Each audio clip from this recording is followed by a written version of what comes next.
आज पुरुष एक लंबे अंतराल के बाद में सेक्टर 8 में विराजित अति मनोग प्रथम तीर्थंकर 1008 श्री आदिनाथ भगवान के दर्शन करने का संयोग बना। वैसे तो जिनेंद्र भगवान का दर्शन प्रत्येक जीव हमेशा करता ही रहता है। अंतर इतना है, कभी प्रत्यक्ष रूप से होता है, कभी परोक्ष रूप से होता है, लेकिन दर्शन की भाव सभी के हमेशा रहते ही हैं। आज मैं जब रास्ते में विहार कर रहा था, ये अनुवन जब भी रास्ते में विहार करता हूं तो मैं रास्ते में चलते समय देखता हूं कि एक व्यक्ति प्रातः काल में होटल के बाहर चाट पकौड़ी की दुकान के बाहर खड़ा हुआ है और वह खा रहा है। और उसी चाट पकौड़ी की दुकान के थोड़े से दूर पर कुछ त्रियंच भी खड़े हुए हैं। वह भी इंतजार कर रहे हैं कि कभी खाए और खाने के बाद में फेंके और फेंकने के बाद में उसका बचा हुआ मैं खाऊं। बेचने वाला बनाने के बाद में इंतजार कर रहा है कब ग्राहक खाने के लिए आएगा, खाने वाला इंतजार कर रहा है कब दुकान खुलेगी, और दुकान खोल के खाने के बाद में जानवर इंतजार कर रहे हैं कि ये कब प्लेट आएगी, और जानवर के इंतजार के बाद में जो सफाई वाला व्यक्ति है वह इंतजार कर रहा है कि ये पूरी प्लेट खाली होगी तो मैं अपना काम करूंगा, और सफाई वाले के इंतजार के बाद में जो कूड़ा घर में जाकर कूड़ा फेंकने वाला है वहां भी कोई इंतजार कर रहा है कि कूड़ा घर में लोग फेंके। सोचिए, एक जीव के साथ में कितने कर्म लगे हुए, और इसको ऐसे मानना है कि जो दुकानदार है, दुकानदार जो है ना, वह दुकानदार नहीं है, वह आपको देने वाला है। कैसे देने वाला है? कि जितनी आपके पैकेट में पैसे होंगे, जितनी आपकी जेब में रुपये होंगे, उस हिसाब से आप मेन्यू देखकर ऑर्डर करते हो। तो ये भगवान के रूप में होता है कि भगवान सबको देख रहे हैं कि आपके पास कितने शुभ कर्म हैं, आपके पास में कितने अशुभ कर्म हैं, और जैसे आपके कर्म होंगे वैसे ही भगवान वहां से डिलीवरी करने वाले हैं। ये संसार एक रेस्टोरेंट की तरह है, यहां पर जैसा हम ऑर्डर देंगे वैसा ही मिलता है। हो सकता है कि जब हम ऑर्डर देते हैं तो ऑर्डर देने के बाद में आपने समोसे का ऑर्डर दिया है, चटनी फ्री में आ जाती है। आपने समोसे का ऑर्डर दिया है, मिर्ची साथ में आ जाएगी। आपने पोहे का ऑर्डर दिया है, आपको टमाटर ककड़ी साथ में डली हुई, मूंगफली साथ में डली हुई आ जाए। उसी प्रकार से आप शुभ कर्म करोगे तो हो सकता है भगवान भी आपके साथ में 2-4 अच्छे पुण्य की चीजें भी आपको भेज दें, और आप अशुभ कर्म करोगे तो हो सकता है कि 2-4 नहीं 100-200 चीजें आपको मुफ्त में मिल जाए। शुभ कर्म करोगे तो चीजें 4 मिलेंगी, अशुभ कर्म करोगे तो चीजें आपको 10-25 मिल जाएंगी। तो जिंदगी में आपको ये प्रयास करना है कि हमारे जो कर्म हैं वह कैसे हैं। वैसे तो जिनागम में ये कौन सा सेक्टर है? 8, और कर्म भी 8 हैं। कितने कर्म हैं? ज्ञानावर्णी, दर्शनावर्णी, वेदनी, मोहिनी, आयु, नाम और गोत्र और अंतराय, इनकी 148 प्रकृतियां हैं। और आपको जानकर बड़ा आश्चर्य होगा कि सबसे ज्यादा प्रकृति किसकी है? नाम कर्म की 93 प्रकृतियां। सोचो, क्योंकि भगवान को मालूम था ना कि इंसान सबसे ज्यादा दंगा, सबसे ज्यादा फसाद, सबसे ज्यादा तकलीफ करने वाला है तो नाम के चक्कर में ही करने वाला है, इसलिए वहां पर नाम कर्म की प्रकृति भी 93 बता दी कि आधे से ज्यादा कर्म प्रकृति एक ही है। अंतराय की कम है, गोत्र की कम है, दर्शनावर्णी की कम है, लेकिन सबसे ज्यादा नाम कर्म की है। और इस संसार में जितना भी चक्कर चल रहा है वो काय के लिए चल रहा है? उसने मुझे पूछा नहीं। अरे वो पूछ भी लेता तो तू कौन सा तीर मार लेता। एक बार कहीं संघ का विहार चल रहा था, जैसे हमारे कैलाश जी मेहनत कर रहे होंगे, महाराज जी आ रहे हैं, भाई आओ आहार कराओ, विहार कराओ, सब सुविधाओं में जोड़ो, समाज समिति जुड़ती है, लोग सब लगे रहते हैं। तो एक प्रधान ने फोन लगाया एक व्यक्ति को, बोले कल महाराज जी का विहार होना है दोपहर में 2 बजे, बिहार में आ जाना। उससे मना कर दिया, बोले मैं नहीं आ पाऊंगा। बोले क्यों? बोले मेरी दुकान में बहुत भीड़ चल रही है, सीजन का समय, मैं बिहार में नहीं आ पाऊंगा। बोले कोई बात नहीं, आप दुकान देखिए। 3-4 दिन बाद महाराज मंदिर में कोई कार्यक्रम था, उसको फिर प्रधान ने फोन लगाया, कि बोले मंदिर में कार्यक्रम हो रहा है, तुम्हारी ओर से क्या सहयोग लिख लूं? बोले भाई साहब सहयोग की बात मत करो। बोले क्यों? बोले दुकान में बहुत मद्दा चल रहा है, ग्राहक ही नहीं आ रहे। दुकान में इतना मद्दा चल रहा है कि ग्राहक ही नहीं आ रहे, कि जो व्यक्ति 3 दिन पहले कह रहा था ग्राहकों की भीड़ लगी हुई है, मैं आ नहीं सकता, और जब दान देने की बात आई तो मद्दा चल रहा है, 8-10 दिन से ग्राहक ही नहीं चढ़ा। ऐसा क्यों कर रहे हो आप? अरे आप कहिए, आपने मुझे बुलाया, आपने मुझे इस योग्य समझा, आपने मेरे पुण्य को बढ़ाया, मेरे भाग्य को सौभाग्य में परिवर्तित करने का प्रयास किया, यदि मुझे समय मिलेगा तो मैं जरूर आऊंगा। आपने जरूर आना यह शब्द कह दिया तो समझ के चलना कि तुम्हें पुण्य लगना प्रारंभ हो गया। अनुमोदना करने का सबसे बड़ा पुण्य हुआ करता है। जब राजा श्रेयांश के, अक्षय जी एक दिन बताऊंगा सारी कहानी, राजा श्रेयांश ने पूर्व भाव में क्या थे और उन्होंने अनुमोदना करी, उसका फल ये मिला कि उन्होंने प्रथम तीर्थंकर भगवान को आहार दिया और उसी भाव से मोक्ष गए। ध्यान रखना, जो भी व्यक्ति भगवान तीर्थंकर स्वामी को पहला आहार देता है वह उसी भाव से मोक्ष जाता है। ये नियम है, नीति है। तो सोचो, भगवान को आहार देने से जीव प्रथम आहारदाता मोक्ष जाता है, तो आप जब गुरुओं को आहार कराओगे तो मोक्ष तो हमको ही नहीं मिल रहा इस पंचम काल में, तुम्हें क्या मिलेगा? लेकिन कम से कम स्वर्ग में, अच्छे स्वर्ग में जाओगे। स्वर्ग में जाना कोई बड़ी बात नहीं है, लेकिन स्वर्ग में, अच्छे स्वर्ग में जाना बड़ी बात है। स्वर्ग में गए, वहां बेंतर बन गए, खोटे देव बन गए, देव दुर्गति हो गई तो क्या होगा? और मैं तो हमेशा एक बात कहता हूं कि जो इस समोषण में शांति से नहीं बैठ सकता है वह भगवान के समोषण में कैसे शांति से बैठेगा? और जो यहां शांति से बैठा है वह तो निश्चित रूप से हर जगह शांति से बैठेगा ही।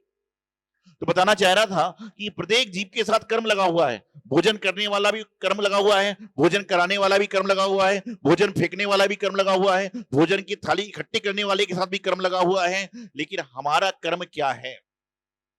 हमारा नंबर किस चीज में है? हमारी व्यवस्था किस चीज में है? तो जब हम 8 कर्म की बात करते हैं, 8 कर्म के बारे में चर्चा करते हैं, तो मालूम चलता है बहुत सारे कर्म ऐसे हैं जो जाने अनजाने में हम ग्रहण कर रहे हैं। दर्शनावर्णी, दर्शनावर्णी कर्म क्या है? किसी व्यक्ति की पूजन में, दर्शन में, अभिषेक में अंतराय डालना, ये दर्शनावर्णी कर्म का सबसे बड़ा कारण है। संत आ रहे हैं, साधु महाराज आ रहे हैं, साधु महाराज जा रहे हैं, लेकिन हम क्या कर सकते हैं? हम क्या कर सकते हैं? हम तो उनकी चर्या में सहयोगी बन सकते हैं। एक बार क्या हुआ, ये बिल्कुल 100% ट्रू बात है। एक जगह कोई महाराज का चतुर्मास हो रहा था, तो चतुर्मास होने वाला था, होने वाला था, तो कमेटी अपना बात करके आ गई सारी की सारी। एक आम सभा बुलाई गई, और मेरा मानना यह है, किसी बनते काम को बिगाड़ना हो तो आप आम सभा को बुला लीजिए। उसमें ऐसे ऐसे व्यक्ति आएंगे जो कभी मंदिर नहीं आते, ऐसे ऐसे व्यक्ति मंदिर आएंगे जो कभी जिन मंदिर नहीं आते उनको ये पता नहीं है कि भगवान के मंदिर में मूल नायक भगवान के साथ में कौन सी मूर्ति है, लेकिन आम सभा में जरूर आएगा।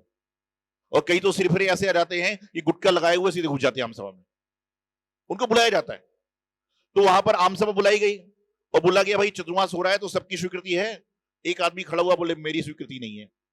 उसको देखा देखी 10-20 और खड़े हो गए, मेरी स्वीकृति नहीं है, सभा डिसॉल्व हो गई। अब उनको तो कराना था। अगले दिन और आदमी आए, बोले चौमासा कराएं, सबने बोला कराओ, सबने बोला कराओ। जब चतुर्मास हो गया, बढ़िया सारा काम हो गया, तो महाराज ने उस व्यक्ति को बुलाकर पूछा कि भाई तूने चौमासे के लिए मना क्यों किया था, बता। बोले महाराज जी देखो, मैं तो मंदिर मंदिर जाता नहीं हूँ। सीधा उससे बोला, मैं मंदिर जानता नहीं, मुझे भगवान के नाम आते नहीं, मैं पूजा पाठ जानता नहीं। तो बोले तू ही मना क्यों कर रहा था? बोले मना इसलिए कर रहा था कि 4 साल पहले यहां पर चौमासा हुआ था। 4 साल पहले यहां पर कोई संत का चौमासा हुआ था, तो 4 महीने मेरी पत्नी सुबह 8 बजे मंदिर जाती थी, 11 बजे आती थी। तो क्या तुम्हारे? बोले तो क्या हुआ? तो बोले महाराज जी हुआ क्या, रोज मुझे चाय बनाकर 4 महीने पीने पड़ी, इसलिए मैं चाहता हूं कि चौमासा ना हो। 4 महीने चाय मुझे बनाकर पीना पड़ी, इसलिए चौमासा ना हो। तो महाराज मेरे जैसे थे, उन्होंने कमेटी वालों को पढ़ दिया, चाय नाश्ते का प्रबंध रोज कर दो। और बोले महाराज जी इस चौमासे से तो ऐसा लग रहा है कि हर साल चौमासा होना चाहिए। बोले क्यों? बोले घर में तो चाय पत्नी के हाथ की मिलती थी, यहाँ तो रोज पोहा मिलता है, जलेबी मिलती है, कचौड़ी मिलती है। ऐसे लोग हैं। कोई कर्म काटने के लिए आ रहा है और कोई कर्म, मतलब समझे, उसको लेना देना नहीं है। उसकी दिक्कत क्या थी कि मेरी पत्नी चाय के समय मंदिर में होती, बस। तेरी चाय ने कईयों को चाय पिलाना सिखा दिया। संत आते हैं, जीवन में कई तरह की चीजें सीखने को मिलती हैं। और जो कर्म है ना, वो कर्म दर्शनावर्णी कर्म है कि करते हुए करना। ज्ञानावर्णी कर्म क्या है? कोई पढ़ रहा है, पढ़ते हुए के सामने हल्ला करना, चिल्लाना, चीखना। और ये कर्म संतों के साथ भी चलते हैं, ऐसा नहीं कि हमारे साथ नहीं चलते हैं। ये सारे के सारे कर्मों के साथ संतों के साथ भी कर्म चलते हैं। और यदि पढ़ने के बाद भी लगातार कोई वस्तु याद नहीं हो रही है, तो ये पूर्व जन्म का बहुत बड़ा ज्ञानावर्णी कर्म का उदय है। जो तुम पढ़ रहे हो, समझ रहे हो, लेकिन तुम्हें याद नहीं होता। आपसे पूछा जाए, इतने सारे सैकड़ों लोग आते हैं कि इनमें से सुखी व्यक्ति कितने हैं और दुखी व्यक्ति कितने हैं, तो अनुपात किसका ज्यादा निकलेगा? सुखी का कि दुखी का? पाप लगेगा, देव शास्त्र और गुरु तीनों हैं, तो पाप लगेगा, सही नहीं बोलोगे तो। सुख का अनुपात ज्यादा है कि दुख का अनुपात ज्यादा है? दुख का।